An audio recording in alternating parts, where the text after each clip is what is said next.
Abhinav, I can't hear you actually.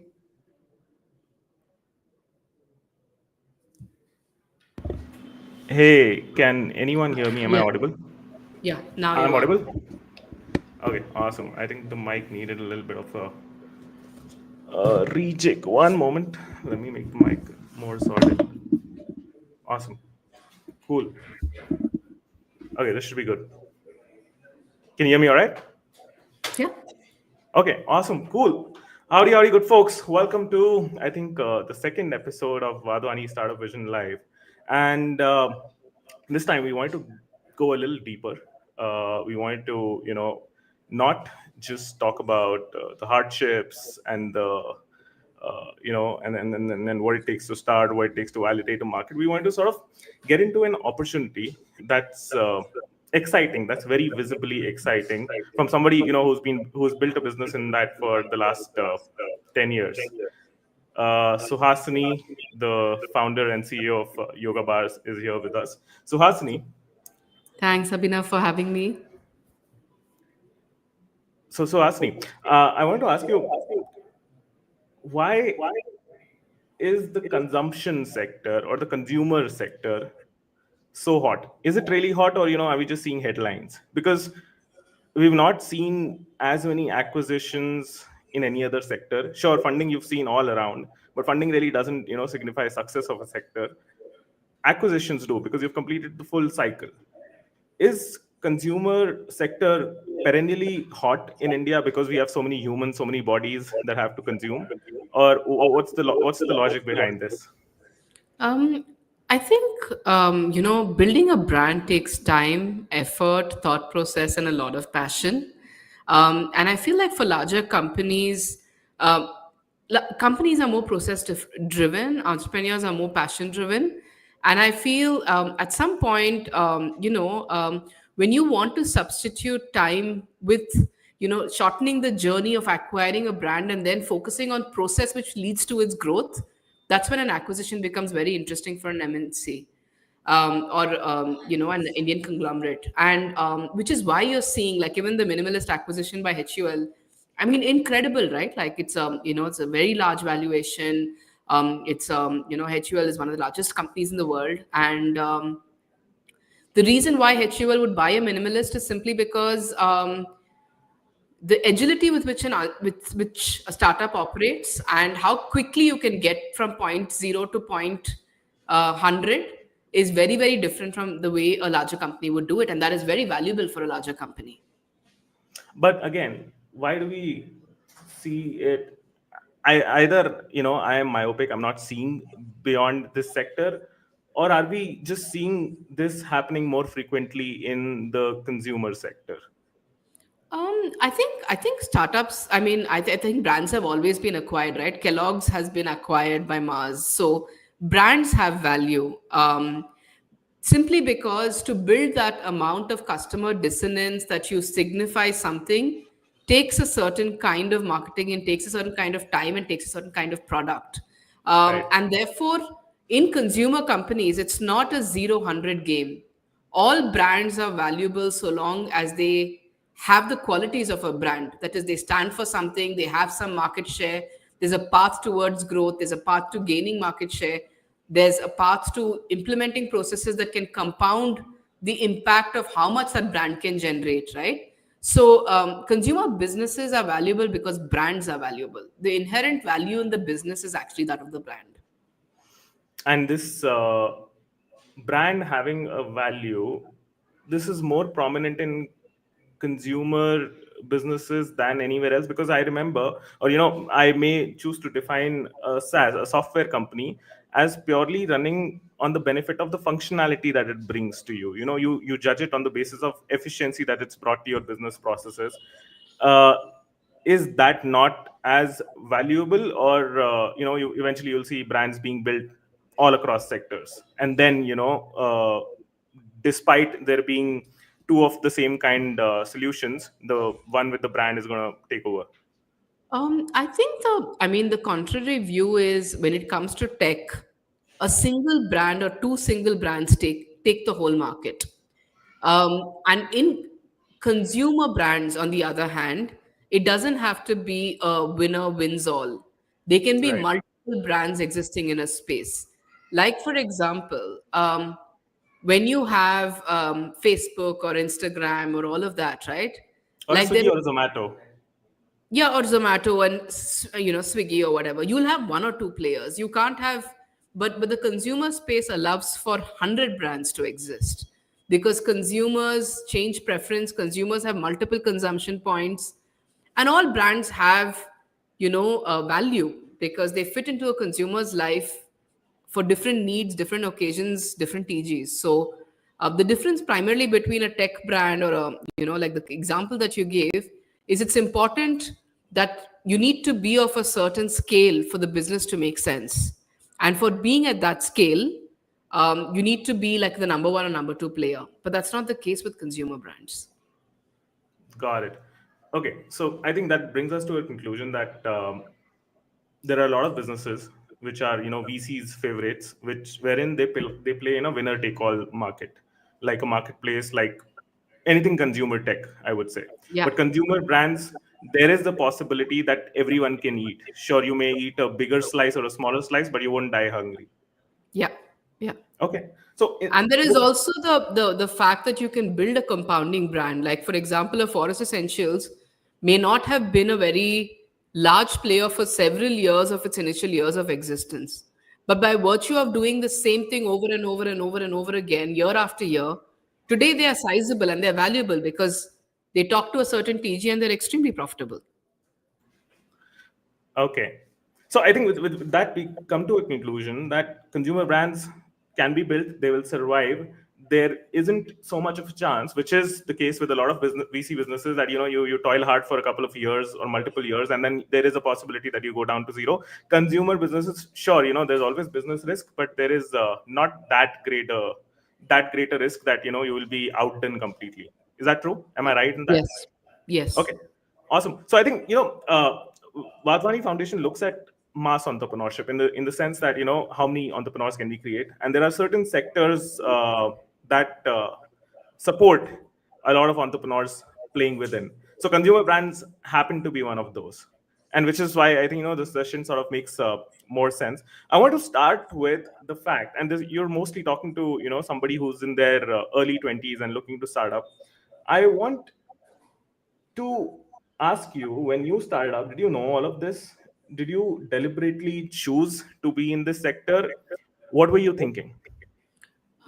I think, see, nobody knows everything when you start, right? It is a leap of Right. faith as much as it is, and you figure things out along the way. I definitely chose to work in a sector I was passionate about. I've always eaten a certain kind of food. I have a certain simplicity in the way I approach my meals. And I did feel that the snacking space in India, there weren't healthy alternatives at all. So while the business was born out of my own desire or my own, so the way bars started was my mother used to make me bars after I saw it in the US. And then, you share it and then you kind of give it out in your yoga class and then you realize that everybody has the same pain point. So while the business was born out of my own need, it isn't necessary that all businesses need to be born out of your own need. And no, I don't think prior experience is needed because neither me nor my sister had any kind of prior experience while doing yoga bar. Got it. You said you sort of gave out yoga bars in yoga classes. And I've also heard stories of you handing out them in place of Diwali sweets to your friends and folks around. Was that your product validation? Did you know that okay, this could be that big a market? Because again, you guys are category creators. There didn't sort of exist any yoga bar equivalent before you guys came in. So how did you go about market validation is more about conviction that okay, this is worth dedicating 2 to 3 years of my, or maybe 10 years in your case, of my life too. How did you come to that point? Was this the thing that handing out to friends and family? I think, see, if you sit down to actually do the market dynamics, market validation, size of market, I probably uh, would have never started because the TAM was zero at literally the point where I started, right? I do think positive reinforcement and positive feedback on the product built a little bit more conviction. So in your journey of entrepreneurship, what you should look is for positive reaffirmations. Even I don't think a lot of businesses, especially category creators, will ever be able to sit down and objectively say, I'm building for this market size, I'm going to take this much share, all of that. I think they're born out of your heart and they're born out of the everyday rigor of running a business. I think you figure things along the way, and I think a couple of positive reaffirmations kind of push you along that journey.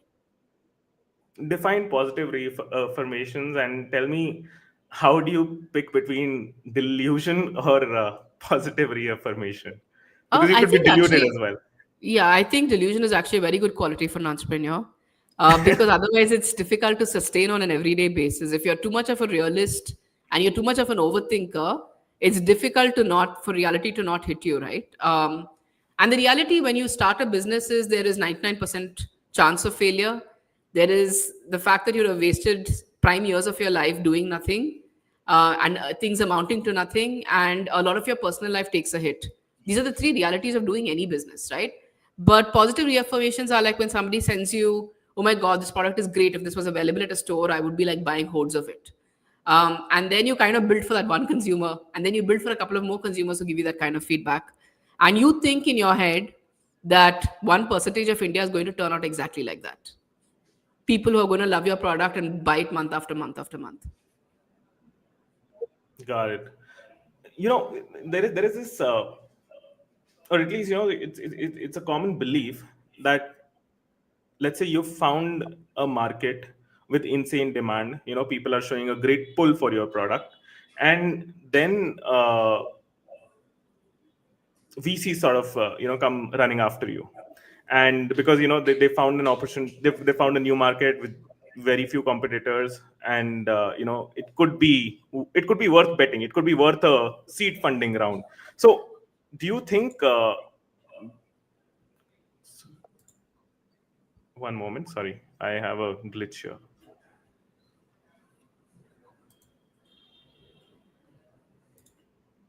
One moment, just give me a moment, Yeah, guys. yeah, yeah. We have to take a pause.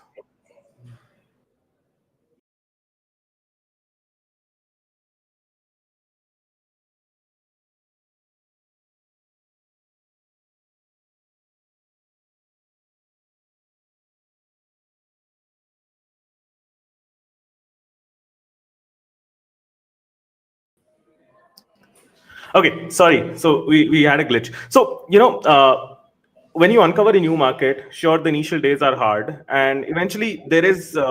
Sure, back in the day, it would have been hard to raise VC. Today, it's sort of easier. You can show some traction. You can show a new market. You can build a narrative and get investors in.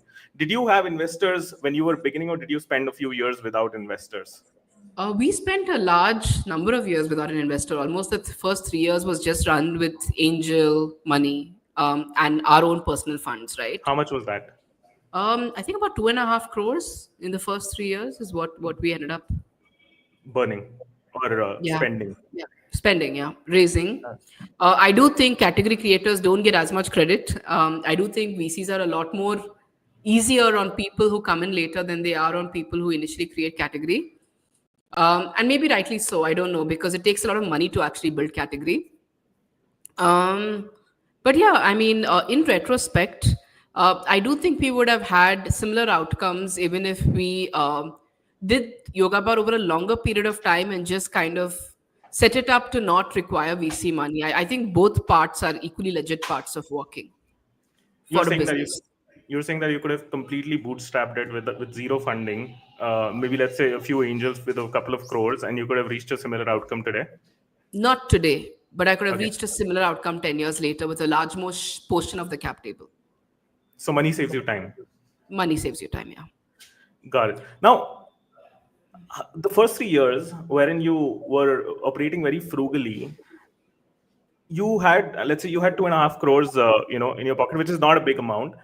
Could somebody, or could you have bootstrapped, and can somebody in your place with an idea building in consumer brand bootstrap it? Can you be Um, profitable to enough to bootstrap? Yeah, I mean, I think the first couple of years of growth is not primary driver. I can think of enough number of brands who operate at a 15% EBITDA, 10% PAT. It's just that you won't grow, and like you might not grow if there's not sufficient demand for the category that you're building. But yeah, I can think of enough number of companies, who chose to walk that path and will also be valuable in a couple of years' time. Okay, let's say you're talking to a 20-year-old. Define what the playbook would look like if you were to bootstrap a consumer brand today. What kind of Uh, products you should go with, and what should you do in the first couple of years? Yeah, I don't, so I mean, I don't like the word playbook because it kind of simplifies the What really would you do? arduous. Let's say if you were to Yeah. bootstrap Yoga Bar today. If I were to bootstrap Yoga Bar today, I would work with government grants, work with government loans. I would choose certain channels of distribution that do not bleed money. I would maybe not have started as a GT heavy business. I would have had a very high gross Can, margin can, you- in my can you can you business. dive? Can you break these terms for me? GT. What does GT mean? GT means general trade, like means it's a neighborhood kirana store. Okay. I would not choose that because then you need to have a very strong field force to kind of run the entire GT sales, right? So I would go be an online first brand. I would have higher gross margins, and I would run a really tight ship. And I think that's perfectly possible. And I So you would get a lot of my funding from loans or from grants from the government because the government has a lot of these schemes. so you're saying you wouldn't go offline first. You would Yeah, instead be an online brand. But yeah. don't people in consumer brands say that, hey, offline is our most profitable channel? Of course it Online is, just but bleeds you money. So of course it is, but it requires a certain kind of front ending of investment. And if you haven't raised the capital, you won't be able to front end a very large sales team to kind of manage that workforce. got it. And you can't. There's only so much that you can do by being the salesperson yourself. Exactly. Exactly. Got it. Okay, interesting. And tell me about gross margins. What are the gross margins in various sectors that you look at? I think in personal care it's roughly 60 to 70%.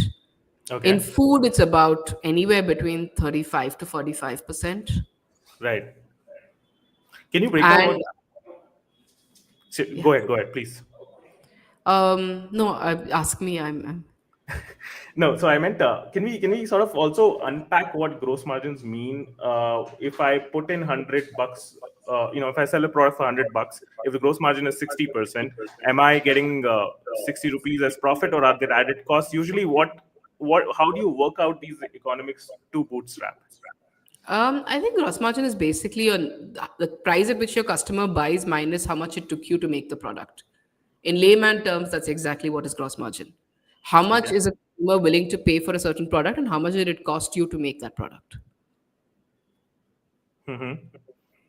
So, which is basically selling price minus COGS and minus direct overheads. Okay. And eventually, but what comes in hand is a lot lesser, right? So what sort of happens there? What are the other costs that get added there? You have distribution costs, of course, like depending upon the channel in which you distribute. So you have retailer margins roughly between 30%. You have distributor margins of 8%. And you have the taxes. You have GST of 18%. But net of distribution costs, how much you realize for a product that you sold minus the cost Mhm. of making it is your gross margin. What do you So if get in hand for selling a product minus your COGS?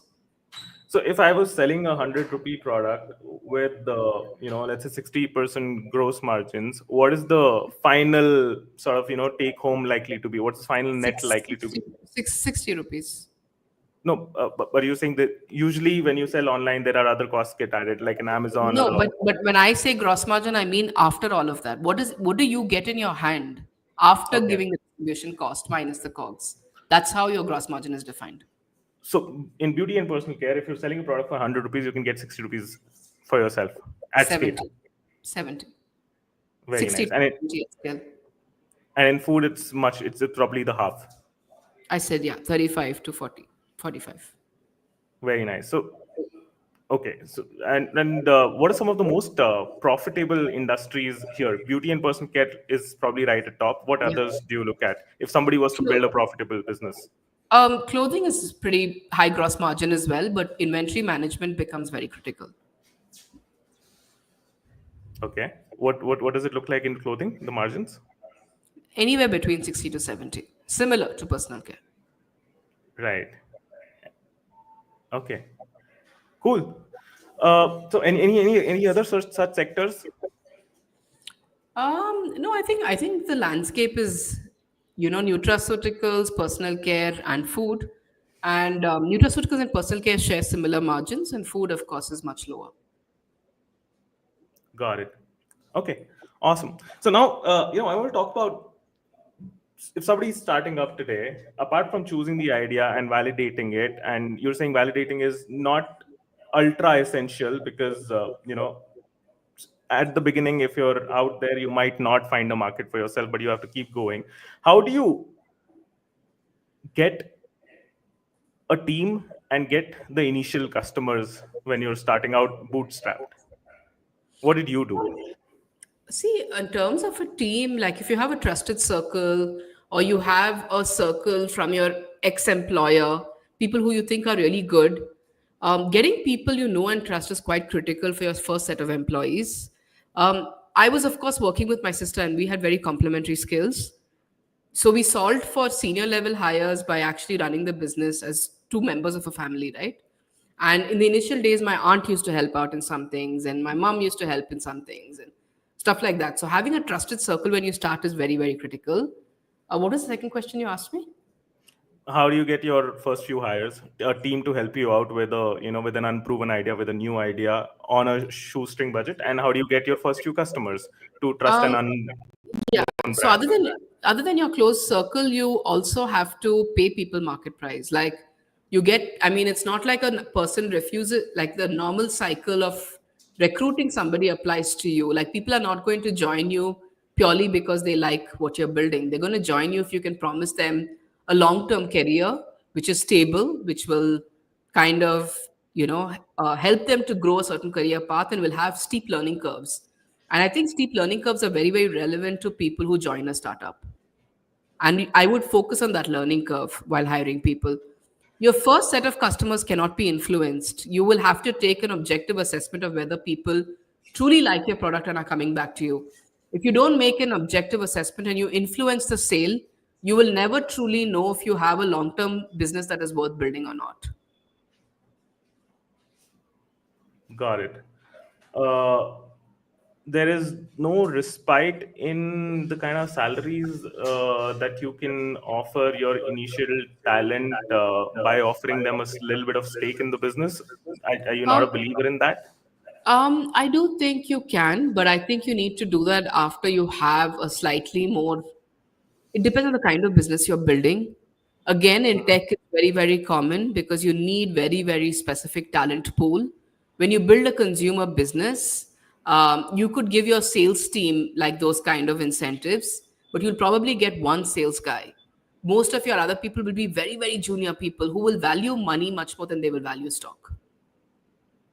You What have did to you remunerate based on what the counter person thinks as valuable. You can't remunerate based on what you think is valuable. what did you do back then We in that paid, space? we've always paid good market salaries, and we've always kept our word on, the learning curve. We've made sure that we've used people very effectively in terms of aligning their goals to also learn a lot. So we've always kept that in mind. And what happens to the remaining, I mean, if you're paying good salaries, market rate salaries, when you're on a shoestring budget, what You happens hire to found very junior people, Abhinav. A lot of the work in the first 2 years has to be done by the founders. You're not going to understand the business if you're not going to be hiring senior talent. You might hire one person to like we were all of five people, out of which three other hires were basic 12th pass or like graduates. Like you freshers? don't hire, yeah, you hire freshers because you're if by virtue of being a bootstrap business, you can only hire people to do some tasks, operational tasks for you. And the pitch is that, hey, you'll get a learning curve like no other. Yeah, and you get paid. Get paid, or you get a rise from the last salary that you drew. Nice. Got it. Okay. Interestingly enough, all of those hires are still with us in Yoga Bar, and they've grown tremendously. Like they're probably at 10x the salary at which they joined us. Wow. And if I was to get freshers, you can only have a handful of freshers. Like in your case, two founders, three freshers. How do you pick the right person who can potentially grow, or you just take whoever's available and sort of jumps at your offer? At that I stage, mean, you what have is to the goal interview. alignment? You have to interview enough number of people to see who fits your kind of ethos and culture, right? Like, I don't think you can just take it, the first person who agrees to join you. Like, that's just a very Yeah, poor power hiring. position to ever Yes, be in, right? Like, and you of right. course run through your process of interviewing. You get the best candidates that you can hire, and you have to do the hard work around it.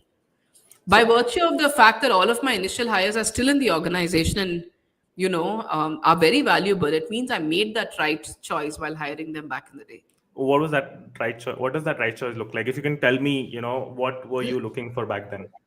People who work really, really hard. We as a culture have always been people who actually value work, like a high degree of work ethic as the number one thing that we look for in our hires, and Hmm. the right attitude to learn, actually, like people willing to do things that don't just seem easy. But how do you see work before really hiring someone? I mean, it's easy to see to do these checks when you're hiring a coder. You can see, I how mean, fast can they code, what have they accomplished by looking at the repository. But how do you do it in any other industry? um, simple thing, right? Like you would ask somebody, you do reference checks. You kind of also, you get intuition, like the nature of asking questions. If you know what kind of culture you want to run, you will align your questions, and you will hope that the person is honest with you. And then you start on a positive note. Of course, from a position of trust. But at Okay, least you've been honest, and if it doesn't work out, you can have an honest conversation and say that, well, I told you that this is how it was going to be. got it. Any hiring mistakes you can talk about? Um, I think sometimes hiring, because people have a particular brand name, doesn't always work out. I think that the initial Hmm. hires that we did, which was more based on culture alignment and work ethic and an attitude to learn, has worked far, far better for us.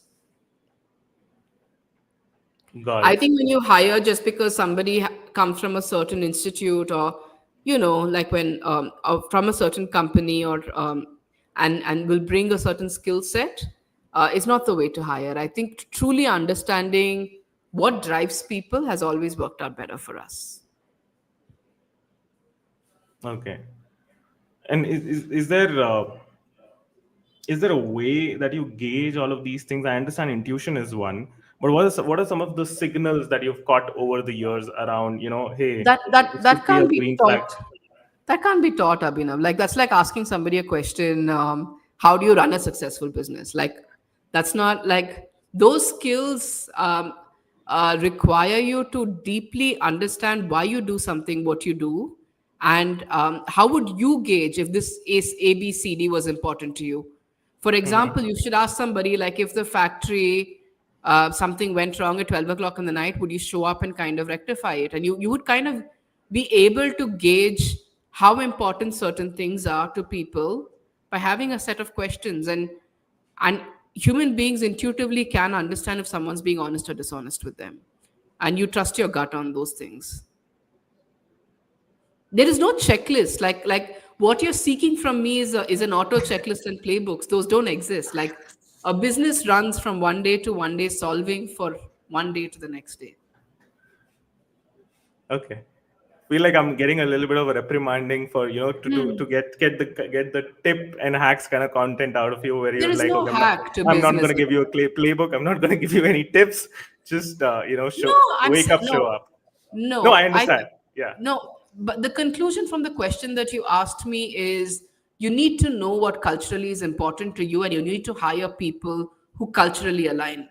And you need to hire people who you think have a certain kind of attitude to learning and work, if that's what's important to you.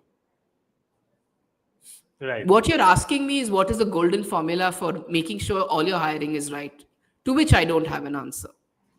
So run a few tests, see what works for you, and Yeah, learn from it and move on, because yeah, there's no one size fits all. yeah. But make sure that you know the kind of organization you want to run, and make sure that you're Mhm. able to understand who will fit and who will not fit. Right. And how do you think about what kind of an organization you want to build? Does it happen to be an extension of your personal values because you're at the helm? Yes, absolutely yes. I mean, blanket yes. And what does that mean? What does that mean for Yoga Bar? What does that mean for you? What are your I think personal we're values that you've brought into culture? I think we're a very outcome oriented company. I think outcomes matter to us more than anything else. I think we put the customer at the center of everything. We are a very, very value driven organization. That means things have to be made so as to give maximum value to a customer. That's how I operate, that's how my buying pattern operates, and that's how we translate how customer buying patterns will translate. And the non-negotiable on values relating to the speaking the truth, or trust. We can't operate in a trust deficit environment, so we're a very frank organization. If we need to understand something, we ask honest questions, and we don't bullshit in a way. Like we just not bullshitters. Like I can't and that translates to the value system of Yoga Bar as a brand. We're not marketers. We don't bullshit. Like we say things for what they are. And yeah. And that has to be that's a cultural input which Yeah, eventually shows in the I do brand. think organizations are extension of founder personalities. Right. Right. And how about brand? Does brand also happen to be an extension of the founder, or I, do I can I you? do think so. At least in the case of Yoga Bar, it is. We've always promoted a certain kind of vibe in terms of promoting for people to live happy lives, and I Hmm. do think that comes out in the way the brand talks, in the kind of imagery of the brand, in the kind of communication that we put out to consumers. So I do think even the brands that we build end up being extensions of ourselves. Right. So Suhasini, there are certain, like you say, Yoga Bar is a happy brand, and we sort of vouch for people to live happy life. Today with internet, and you have so many testing tools, you can check what content performs well, what doesn't, what ad clicks, what doesn't. You can also figure out certain emotions that work better than the rest. A fear or a shock, uh, as an emotion, or something controversial, or something of these sorts would always work better. Something that exposes something would always work better. Don't you think brands can be built on stuff that really naturally elicits somebody's reaction? Or do you think it's thoughts on that? Because it's not like brands haven't been built this way. When you see a lot of pop colors popping up in Instagram, there have been brands that have sort of put out that persona because it gets clicked on, it's Instagram worthy. I think if you're selling an insurance product, it absolutely works to build fear. I don't think brands in the long term, especially consumer brands, they don't leave the best connotation by building brands out of fear. It might work in the short term. In the long term, building positive reinforcement always takes the brand longer, because brands that are too militant also fall very quickly, because you can't make mistakes. You don't have room to make mistakes.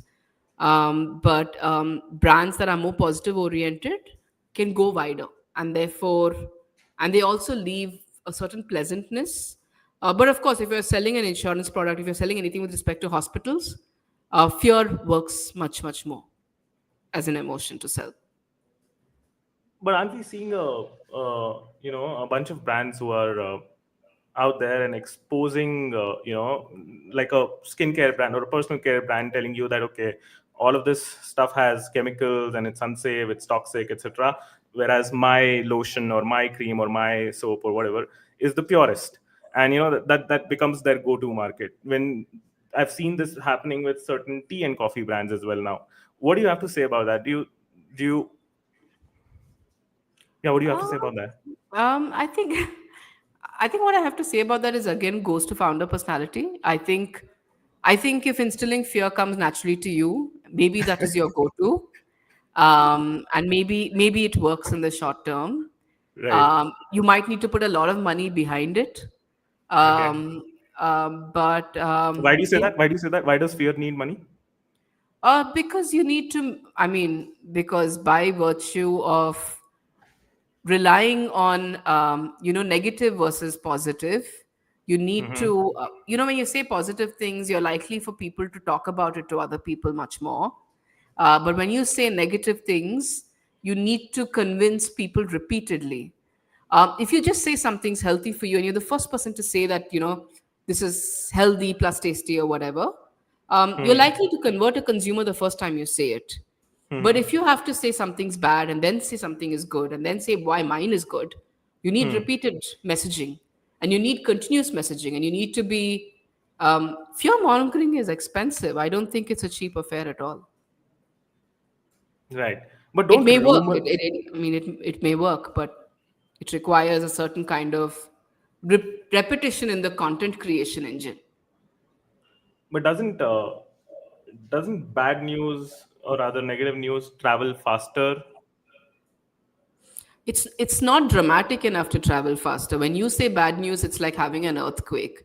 Your brand is only big in your own head. Like, just because you say something and think it's very controversial doesn't necessarily make it controversial for everybody else or make it as big for everybody else, right? So Got it.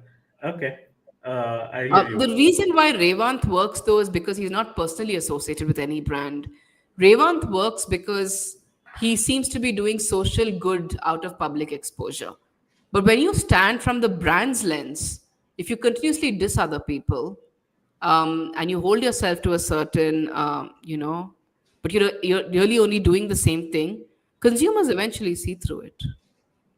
And you lose a lot of your early adopters. Okay. But you guys also, you guys conveyed the message that a lot of stuff that we're consuming isn't clean, and here we attempted No. to make something clean. Or you never No. did that? No. We never started from the vantage point of what other people did. We So you started from the you were like, vantage point that we exist because we do these things. and we are clean. Yes. We attempted to make something clean. Yes, exactly. Got it. Okay. Interesting. Right. And how does tell me one thing, how you've been on ground with a new brand, how do people really receive a new brand? How do distributors receive a new brand? How are these conversations sort of had? Do you have any stories around that? I think when we initially started Yoga Bar Abhinav, like a lot of retailers and distributors, at that point, health wasn't even a thing, right? So a lot of people would say, India mein health kahan bikta hai, taste hi bikta hai, and all of that. But you Hmm. kind of get the distributors to try our products for their families, etc. You make the distributor your customer, and after that point, it becomes easy. And were you always a born salesperson to make your distributors your customers, and then make customers make other customers? No, I don't think I was born anything. Like, I don't think I was a born leader, born salesman, born any of those things. But had you I done? think Did you have any sales experience before doing no, what you did? no, no. What I what think what if you approach was for approach you? business with a lot of common sense, like how do I go about solving, like you fall in love with the act of finding solutions, you'll Hmm. find a way around it. You'll be like, okay, so if I put myself in his shoes, I would be convinced if I myself bought it. And that's Hmm. common sense. So how can I Hmm. get him to buy into the idea? When people buy into an idea, he is the salesman, not me. I'm just Hmm. convincing him so that he can sell to other people. Hmm. And how about online platforms? Online platforms have a much lower entry to barrier that way. Or do you have to sell to an Amazon, Swiggy as well You to might sort of need to bet on sell you? in. At no, at the point now, of course, you have sorry, you have to get the buyer to be interested in onboarding your product. But now it's a bit easier, I think, because now there are dime a dozen new brands every other day, and it has to make commercial sense. I think it's more important now to a buyer that it makes business sense to launch you. But for that, you need to show numbers before you're on the platform, right? You either do that or you give them margins that support the business, which is higher than what industry benchmarks are. And they push your brand. Yeah, and they push. I mean, they can't push your brand. You'll have to activate the ads at your end. The marketing and all has to be done at your end, but at least they will onboard you. Plus, more money goes to them, which is Yeah, their incentive in the whole thing, exactly. Yes. right? Let's say you were, coming back to the first question that I asked you, you said that if you were to bootstrap today, you would be an online first brand. What are the Yeah. what sort of the channel mix that you would take? Would you go, Quick set up a commerce Shopify? first. Quick Okay. commerce first to Shopify D2C. Amazon, Flipkart. See, Amazon and Flipkart probably in the next stage, because I do think consumers, it's important, because if it depends on the kind of brand that you're building. So if you're building for the top of the funnel, those consumers have already pivoted from Amazon to quick commerce. What is top of the funnel? Top of the funnel are people who are willing to pay money to substitute time. Got it. So top of the creamy layer, top 1% of Yes, India, let's say. exactly. Yeah. And quick commerce is also less crowded today. Yeah, because there are a limited number of brands. Yes. Got it. And what would be some of the things that you would keep in mind when you're getting into quick commerce? Sure, you'll have to shell a little more money Yeah. than you would otherwise. What So your else? gross margins have to always make sense, and you have to make money with every sale. Okay. And is that possible? Because Yes. there's a lot of news of hey, quick commerce needs insane inventory. They have insane asks on the margins, and it's hard to sort of ride the quick commerce wave without having a big bank. No, I mean, Abhinav, if you know at the get go that this is how the channel is structured, you have to ensure that you make products that suit the channel, and you have the margins that make it possible to sell on the channel. So understand the math, understand the channel, and Exactly. it's doable. What about Exactly. DTC? What about Shopify? Yeah. I mean, that should always be used as a feedback channel and also as a marketing channel for what it is that you want your brand to showcase. Okay, A D2C funnel exists for you to get customers on your platform, be able to use that data to speak to customers, get feedback on the product, etc. right. Why not a sales channel, and why quick commerce be the why should be the primary sales channel? You need both because you also need a marketing engine. Understood. No, but why not DTC as a sales channel? Does the math not work out, or what? It only works out if your gross margin is in excess of 70%. Which So, is I mean, you could beauty do in both. perfect day. I mean, why would you do only one over the other? Both of them have the same, it doesn't have limitations, right? So, you could do both the channels. Because a Okay, lot of your D2C customers will eventually move to quick commerce because the experience of ordering is better. got it. And any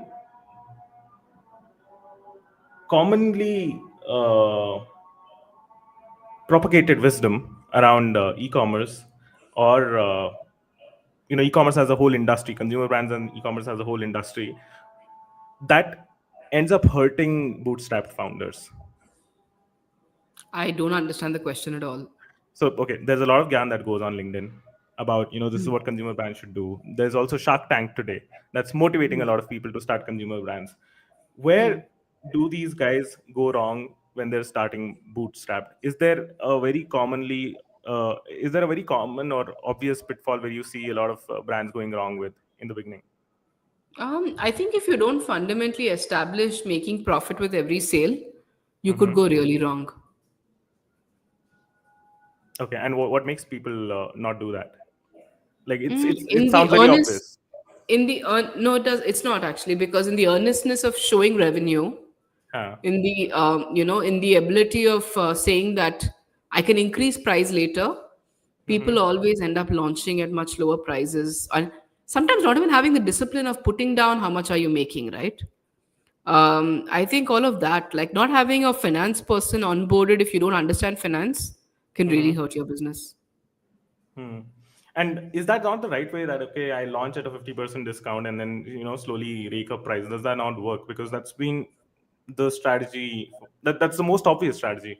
You can do it when you're doing brand extensions. You can't do it on the day that you're starting your brand. You have to establish what your brand stands for, and that cannot be discounted price.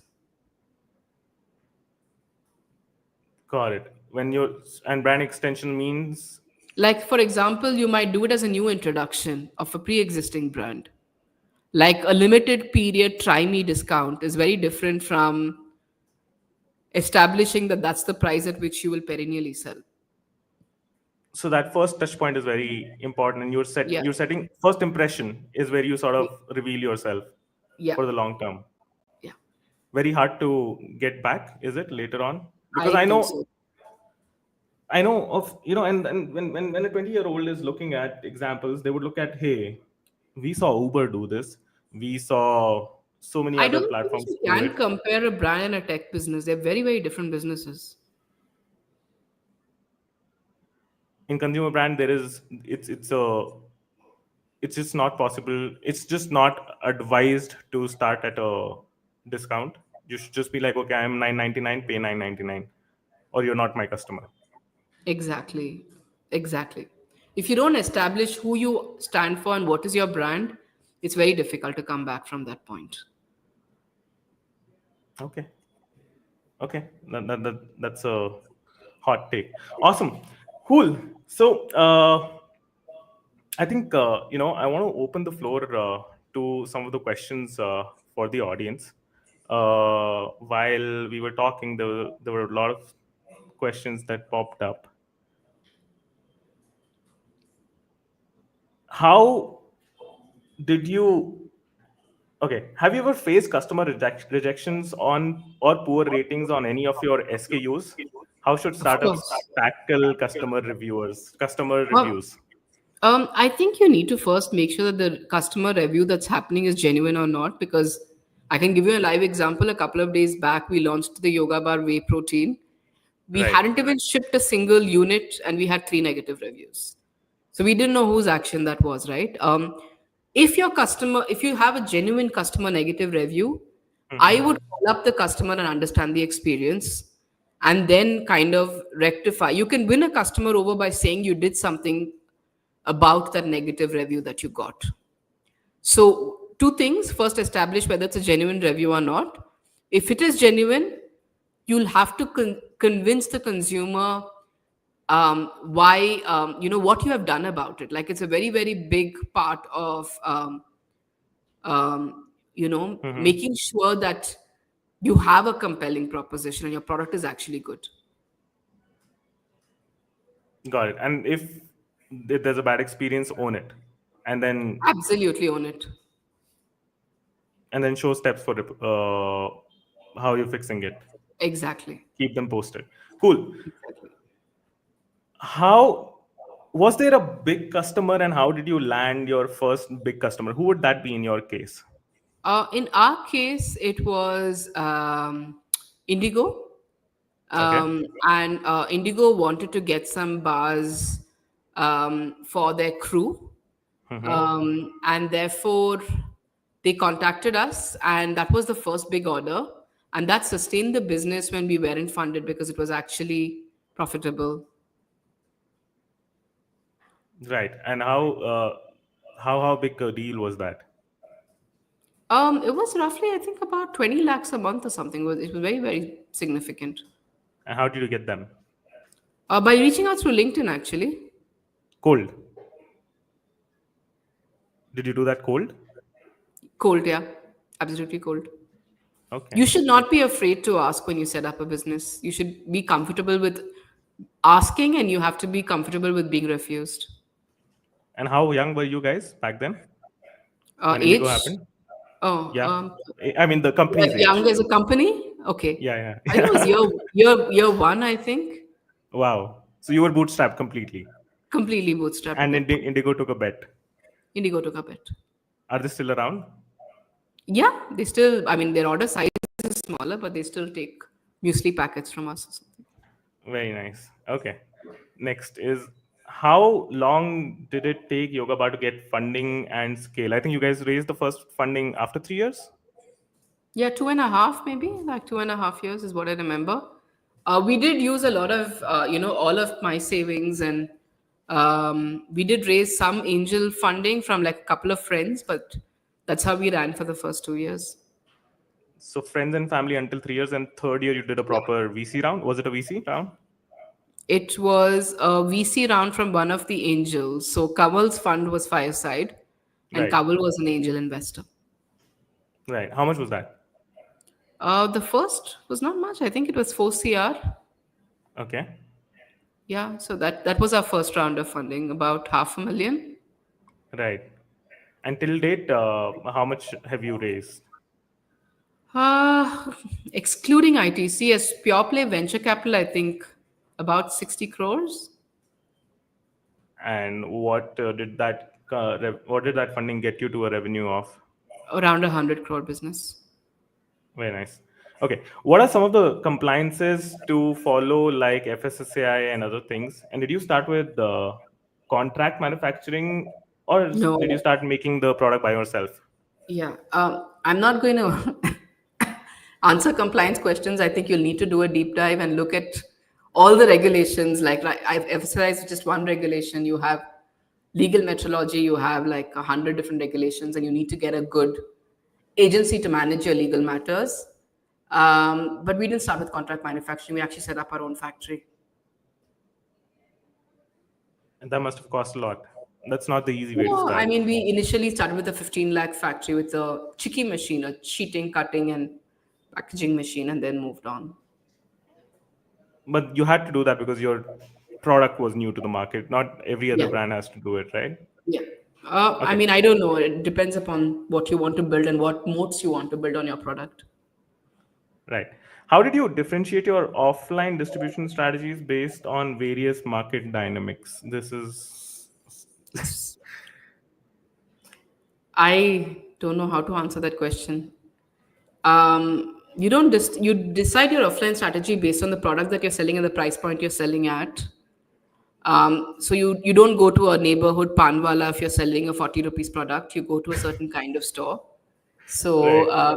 you choose the tier of stores. So we always went to the A class outlet because our products were not for the it is for the 25,000 pyramid of stores. I don't know if that answers your question, but that's what I could make out of the question.